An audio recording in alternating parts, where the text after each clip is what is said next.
Hi friends, welcome back to my channel. ఈ స్టోరీకి writer SNMR Sridhar గారండి. శ్రీధర్ గారి అన్ని స్టోరీస్ కి కాపీ రైట్స్ వర్తిస్తాయి. ఆయన పర్మిషన్ లేకుండా యూట్యూబ్ లోనే కాదు మరే ఇతర సోషల్ మీడియా నెట్వర్క్ లో కూడా ఆయన స్టోరీస్ ని అప్లోడ్ చేయడానికి వీల్లేదు. దయచేసి అలా చేయకండి ఫ్రెండ్స్. అలా చేస్తే లీగల్ గా చాలా ప్రాబ్లమ్స్ ఫేస్ చేయాల్సి వస్తుంది. అలానే ఈ స్టోరీస్ చదువుతున్న వాళ్ళైనా వింటున్న వాళ్ళైనా మీరు మరే ఛానల్లోనైనా శ్రీధర్ గారి స్టోరీస్ ని చూసినట్లయితే వెంటనే నాకు కామెంట్ బాక్స్ లో మెసేజ్ చేయండి. ఇది పూర్తిగా రైటర్ శ్రీధర్ గారి ఛానల్ అండి. కేవలం ఆయన స్టోరీస్ మాత్రమే ఇందులో ఉంటాయి. కానీ కొంతమంది పేర్లు మార్చి వేరే ఛానల్స్ లో ఆయన స్టోరీస్ ని అప్లోడ్ చేస్తున్నారు. మీరు అలా చూసినట్లయితే నాకు మెసేజ్ చేయండి. ఇక లేట్ చేయకుండా వీడియోలోకి వెళ్ళిపోదాం ఫ్రెండ్స్. ఎస్ఎన్ఎంఆర్ శ్రీధర్ గారు రాసినటువంటి మనోభిరాముడు 133వ భాగం. పనివాళ్లతో సహా అందరూ అభి రూమ్ దగ్గరికి వెళ్లారు. మను మను అంటూ డోర్ తడుతున్నా ఎంతకీ మను డోర్ ఓపెన్ చేయలేదు. అత్తయ్య, ఆ దొంగ మనుని ఏమైనా చేశాడేమో, నాకు భయంగా ఉంది. అమ్మా, నేను పనివాళ్లతో తలుపులు పగలగొట్టమని చెప్తాను అని శర్మ వెళ్తుండగా పెద్ద శబ్దంతో ఒక్కసారిగా డోర్స్ ఓపెన్ అయ్యాయి. ఎదురుగా ఉన్న వ్యక్తిని చూసి అందరూ షాక్తో చూస్తుండిపోయారు. ఎవరు చూడకుండా రామ్ తన బాల్కనీలో నుండి అభి రూమ్ వైపు వెళ్తుంటే అప్పుడే రామ్ని చూసిన రాధ లోపలికి పరిగెత్తితే అభి బాల్కనీ డోర్ ఓపెన్ చేసేవాడు కాస్త చిన్నబావా చిన్నబావా అని యశు గొంతు వినిపించడంతో అబ్బా ఇదొకటి అనుకుంటూ ఎవ్వరూ చూడకుండా అభి వచ్చిన దారిలోనే తన రూంలోకి వెళ్లిపోయాడు రామ్. సరిగ్గా ఇదే టైంకి రాధ వెళ్తూ డోర్ ఓపెన్ చేసి వెళ్లడంతో బెంగళూరు నుండి వచ్చిన అభి డోర్ ఓపెన్ చేసుకుని లోపలికొచ్చాడు. వీడియో కాన్ఫరెన్స్ లో అర్జెంట్ మీటింగ్ అటెండ్ అవ్వాల్సి ఉండడంతో దానికి సంబంధించిన ఫైల్స్ అన్ని చెక్ చేసుకుంటుంటే సరిగ్గా అప్పుడే ఒంటికి టవల్ చుట్టుకుని వాష్రూమ్ నుండి బయటకొచ్చింది మను. అయ్యో, రాధ డోర్ క్లోజ్ చేయకుండా వెళ్ళిపోయిందా అనుకుంటూనే డోర్ క్లోజ్ చేసుకుని అద్దంలో చూసుకుంటూ అభి, అసలు నీకేదైనా బాగుందా అని చెప్పుకుంటుంటే సెల్ఫ్ అడ్డం ఉండడం, ఫైల్లో పూర్తిగా ఇన్వాల్వ్ అవ్వడం వల్ల అప్పటి వరకు అసలు మనుని గమనించని అభిరామ్ ఒక్కసారిగా వినిపించిన మను గొంతుకు తనతోనే మాట్లాడుతుందనుకుని మను అంటూనే తల తిప్పి చూశాడు. కేవలం టవల్ మాత్రం చుట్టుకుని అద్దంలో మాట్లాడుతున్న మనుని చూడగానే షాక్తో నోట మాట్లాడలేదు అభిరామ్కి. పాలరాతి శిల్పంలా మెరుస్తున్న దేహం మీద అక్కడక్కడ ముత్యాల్లా మెరుస్తున్న నీటి బిందువులను చూస్తుంటే అల్లరిగా విచ్చుకున్నాయి అతడి పెదవులు. నువ్వు ఊరెళ్ళి 2 రోజులైంది. కనీసం నాకు చెప్పకుండా వెళ్ళిపోయావు. కానీ మీ ఫ్రెండ్ రాధకి మాత్రం ఇహిహిహిహి అని పళ్ళికిలిస్తూ చెప్పడం నాకస్సలు నచ్చలేదు. నీకు నేను భార్యను కదా, ఏం పనో చెప్పక్కర్లేదు. కనీసం వెళ్ళొస్తానని కూడా చెప్పలేదేంటి? సరే, ఇది కూడా వదిలే. ఎన్నిసార్లు ఫోన్ చేశాను, ఒక్కసారి మాత్రమే లిఫ్ట్ చేశావు. బిజీగా ఉన్నాను, తర్వాత కాల్ చేస్తానని చెప్పి ఫోన్ పెట్టేస్తావా? నాకు నచ్చలేదు, అస్సలు నచ్చలేదు.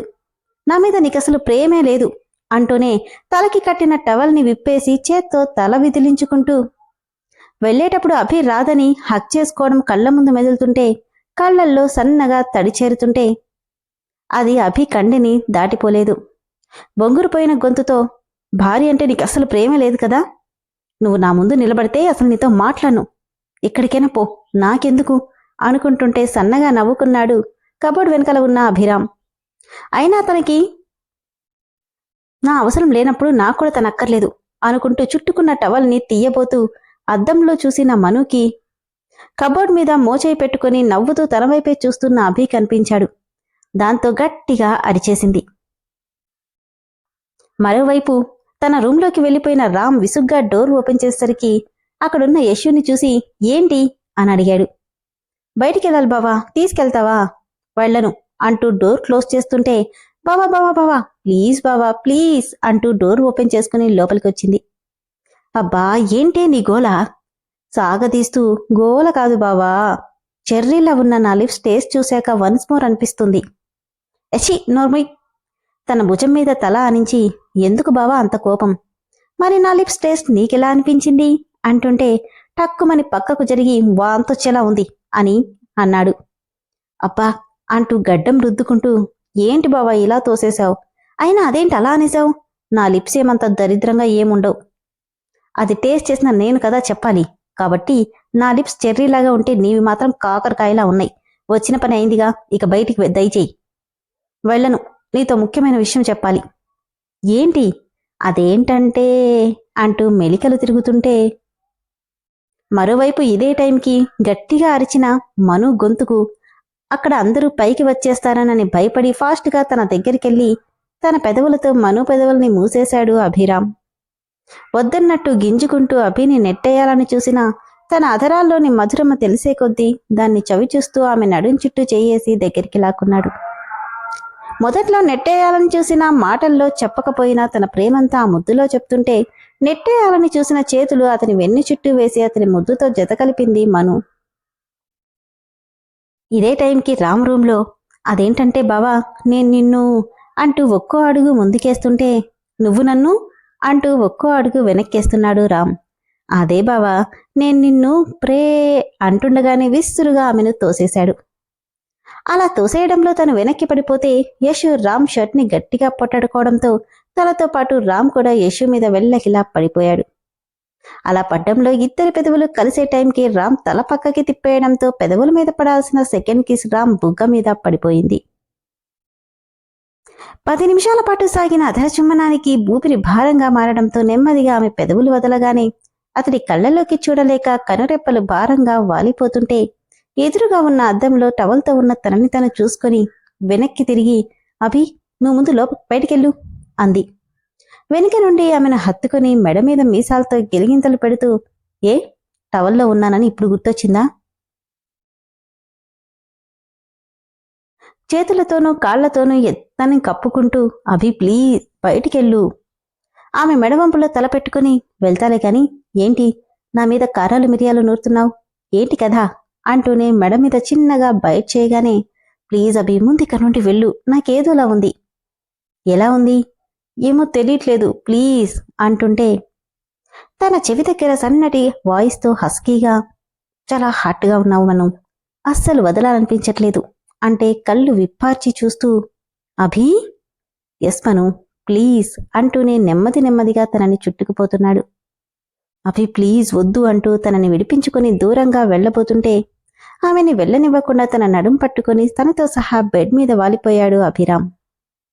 అభి మీద నుండి పక్కకి పొర్లి భయంగా, ప్లీజ్ అభి అంటూ బెడ్ మీదున్న బెడ్షీట్ని చుట్టుకొని తన వైపు చూడలేక పూర్తిగా తల కిందకి దించేసింది మను.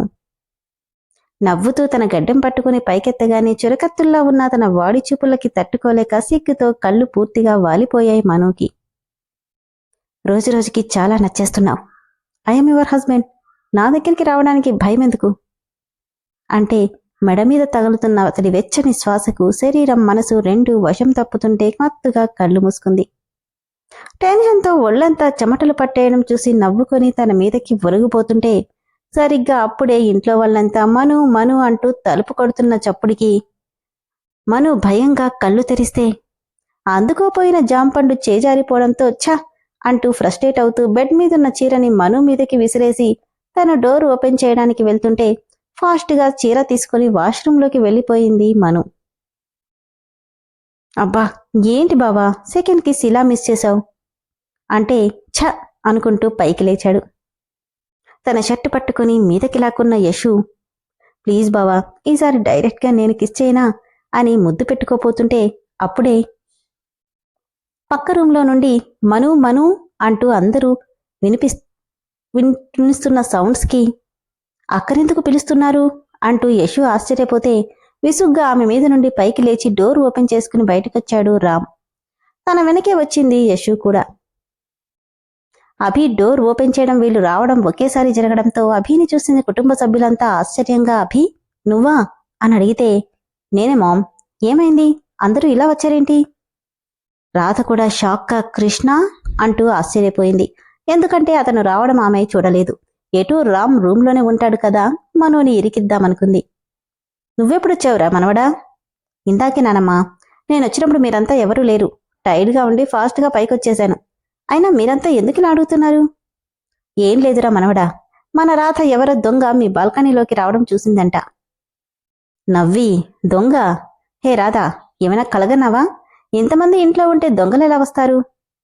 లేదు కృష్ణ, నేను చూశాను, నిజంగానే ఎవరో దొంగ మీ బాల్కనీలోకి వచ్చాడు అంటుండగానే, నానమ్మా ఏం జరుగుతుంది ఇక్కడ? అందరూ ఇక్కడున్నారేంటి? అన్నయ్య నువ్వెప్పుడొచ్చావు అంటూ తన రూంలో నుండి వచ్చాడు రామ్. రాధ రామ్ని చూసి,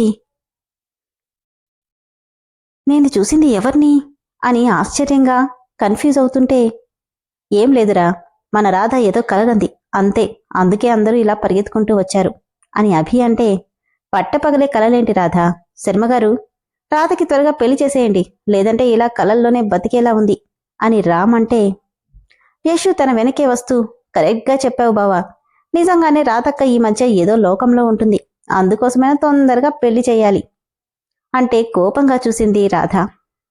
అభి, ఇంతకీ మను ఏది? తను స్నానం చేస్తుంది మామ్, ఇంకా రాలేదు అనడంతో అందరూ వెళ్ళిపోతుంటే, ఇంత సేపు స్నానం చేయడమేంటి అనుకుంటూ, కృష్ణ నువ్వొచ్చి ఎంతసేపయింది అని అడిగింది రాధ. చెప్పానుగా ఇందాకే, కానీ నీ కారు కూడా రాలేదు. గేట్ బయట దిగేసి డ్రైవర్ని వేరే పని మీద పంపించాను రాధా, కానీ నాకు కొంచెం పనుంది రాధా, నీ తర్వాత మాట్లాడతాను అనడంతో అందరూ వెళ్ళిపోయారు. ఏంటి కన్ఫ్యూజన్, నేను చూసింది రామ్నే కదా అనుకుంటూ అక్కడి నుండి రాధ కూడా వెళ్ళిపోతే, లోపలికొచ్చిన అభి డ్రెస్సింగ్ టేబుల్ ముందు నిలబడి రెడీ అవుతున్న మనుని హక్ చేసుకుని, నీకీ డ్రెస్ కంటే ఇందాకటి డ్రెస్నే బాగుంది అనగానే చేతిలో ఉన్న కోమ్తో చేతి మీద కొట్టేసింది. అబ్బా ఓయ్, ఎందుకల్టు కొట్టావు? ఏమీ మాట్లాడకపోవడంతో, ఓ మేడం గారు అలొకపాన్ పెక్కారా, అలాగే అనుకో. ఎందుకో నీకు తెలీదా? చెప్పకుండా నాకెలా తెలుస్తుంది మను? అవునవునులే, అదే ఫ్రెండ్ గురించైతే చెప్పకుండానే తెలుసుకుంటావు కదా, అదే నేను ఫోన్ చేస్తే మాత్రం కనీసం ఎలా ఉన్నావని కూడా అడగలేదు అంటూ కంటి నిండా నీళ్లతో అడిగితే, ఆమె గడ్డం పట్టుకుని పైకెత్తి నవ్వుతూ, ఏ మను, నిజంగానే అర్జెంట్ వర్క్, లేకపోతే నీకు చెప్పకుండా వెళ్తానా? ఇక రాధకు కూడా తను ఎదురొస్తే చెప్పాను, అదే పనిగా చెప్పలేదు. నేను వెళ్ళిన పని అవ్వలేదు, అయినా కూడా నీకోసమే వచ్చాను తెలుసా. ఈ కథలన్నీ బానే చెప్తావులే, నాకెంత బాధేసిందో. ఆమెను గుండెలకు హత్తుకొని, సారీ డార్లింగ్, ఇంకెప్పుడు ఇలా చెయ్యను అనగానే కోపమంతా మంచులా కరిగిపోయి, ఇంతకీ ఏ పని మీద వెళ్ళావు అని అడిగింది. అది ఇప్పుడు కాదులే, తర్వాత చెప్తాను. ఇందాక ఆపిందాన్ని ఇప్పుడు కంటిన్యూ చేద్దామా అంటూ ఆమె మీదకి వరుగుతుంటే, దూరం జరిగి ఏంటి అని ఆశ్చర్యంగా అడిగింది. ఫోర్స్గా దగ్గరికి లాక్కొని, ఎందుకే అంత భయపడుతున్నావు? నిన్నలా చూసి నా చిట్టి గుండె తెగ కొట్టేసుకుంటుంది. ఏయ్, అదంతా ఏం లేదు, నువ్వెళ్ళటు. ఈరోజు నిన్నొదిలే ఛాన్సే లేదు అంటూ తన కౌగిల్ని బిగిస్తుంటే, ప్లీజ్ అభి, మనం బెట్ కట్టాం, మర్చిపోయావా? దాన్ని కాసేపు పక్కన పెట్టేమను, అసలే ఒళ్ళంతా ఉక్కిరిబిక్కిరవుతుంది ప్లీజ్ అంటుంటే, కావాలనే యాక్ట్ చేస్తున్నాడని అర్థమై కోపంగా తనని తోసేసి వెళ్ళిపోతుంటే, చెయ్యి పట్టుకుని లాక్కొని, ఏంటలా వెళ్ళిపోతున్నావు? ఎందుకంటే ఇంకో 2 నెలల వరకు అలాంటి ఆశలేం పెట్టుకోకు అని చెప్పింది.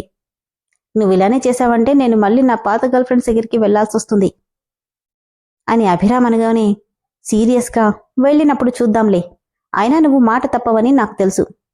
అంతలేదు, నేనిప్పుడు బెంగళూరుకి వెళ్ళింది ఎందుకో తెలుసా? ఎందుకో? నా పాత గర్ల్ ఫ్రెండ్ని కలవడానికి. ఏంటి? అవును మను, అసలే అలవాటు పడ్డ ప్రాణం కదా, నువ్వేమో దగ్గరికి రానివ్వవు, అందుకే నాకు కావాల్సింది బయట వెతుక్కుంటున్నా అంటూ నవ్వుని దాస్తూ చెప్తుంటే, కోపంగా పిల్లోని అతని మీదికి విసిరేసింది.